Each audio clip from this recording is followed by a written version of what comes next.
Assalamualaikum warahmatullahi wabarakatuh.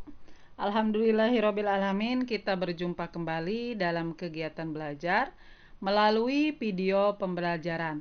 Sebelum kita lanjutkan belajar, jangan lupa subscribe channelnya, like, share, dan komen. Baiklah, kali ini kita akan membahas tentang badan usaha milik negara.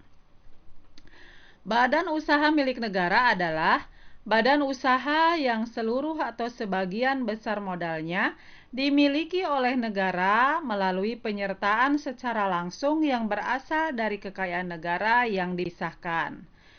Ciri-ciri badan usaha milik negara terdiri dari yang pertama, pemerintah sebagai pemegang hak atas kekayaan dan usaha BUMN. Yang kedua, pemerintah sebagai pemegang saham dalam permodalan. Yang ketiga, keseluruhan atau sebagian besar modal BUMN dimiliki negara dari kekayaan negara yang dipisahkan. Yang keempat, modal dapat berupa saham atau obligasi bagi BUMN yang go publik. Yang kelima, BUMN mengutamakan pelayanan publik sekaligus mencari keuntungan.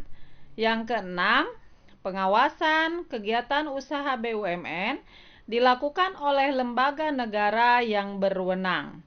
Yang ketujuh, BUMN sebagai alat stabilisasi perekonomian dalam rangka mensejahterakan dan menciptakan kemakmuran rakyat.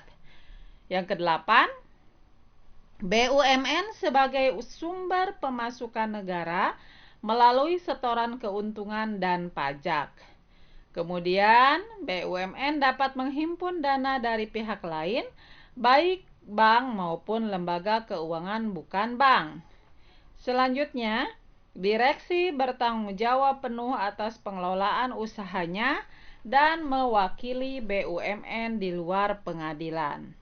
Dan yang terakhir, meningkatkan produktivitas, efektivitas, dan efisiensi serta terjaminnya prinsip-prinsip ekonomi. Itulah ciri-ciri BUMN.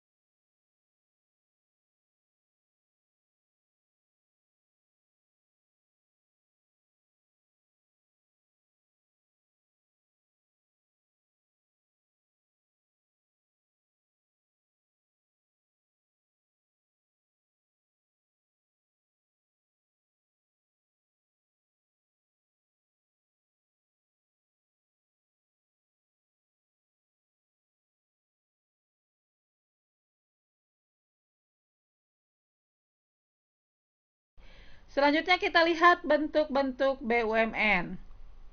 Bentuk-bentuk BUMN dibagi menjadi dua. Ada perusahaan umum atau sering disebut perum dan perusahaan perseroan atau persero. Kita bahas satu-satu ya.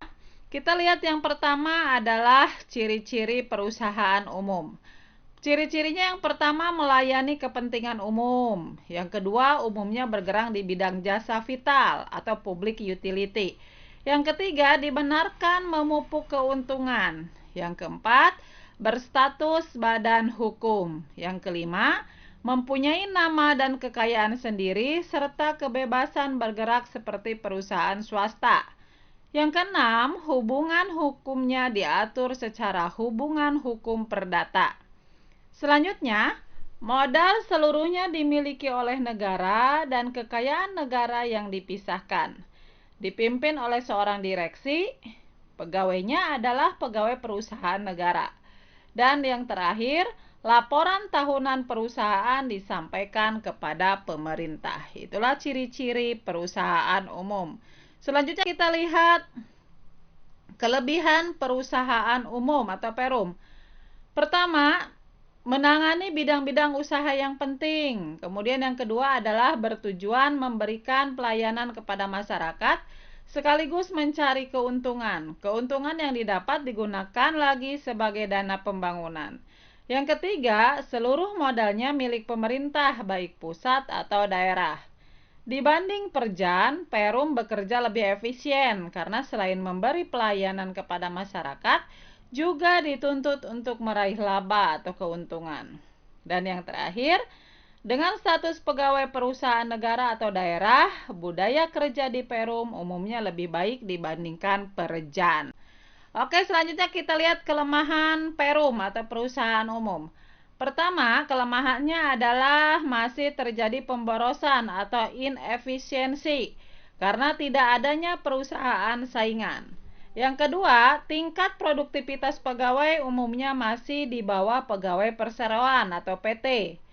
Sering menjadi alat politik kelompok tertentu sehingga Perum menjadi sapi perahan atau diperas untuk kepentingan kelompok tersebut. Kemudian jika Perum rugi berarti negara juga yang dirugikan.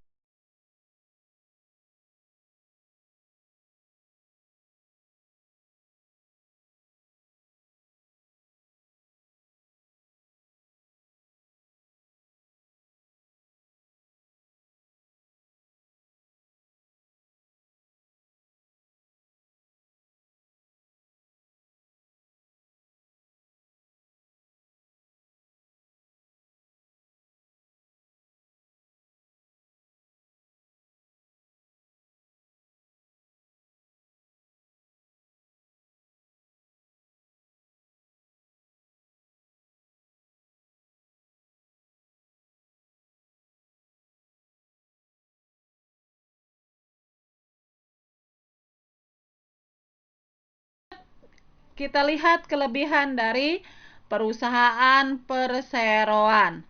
Yang pertama yaitu mencari keuntungan dan yang kedua memberi pelayanan kepada umum.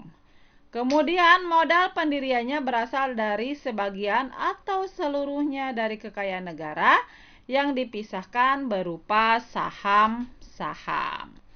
Selanjutnya kita lihat kelemahan perusahaan perseroan. Yang pertama adalah tidak memperoleh fasilitas negara dan pegawainya berstatus sebagai pegawai swasta. Itulah perusahaan perseroan. Baiklah, sampai di sini dulu materi kita tentang badan usaha milik negara. Semoga materi ini bermanfaat. Jangan lupa like, share, subscribe, dan komen ya. Kemudian sampai bertemu lagi pada video pembelajaran yang lainnya.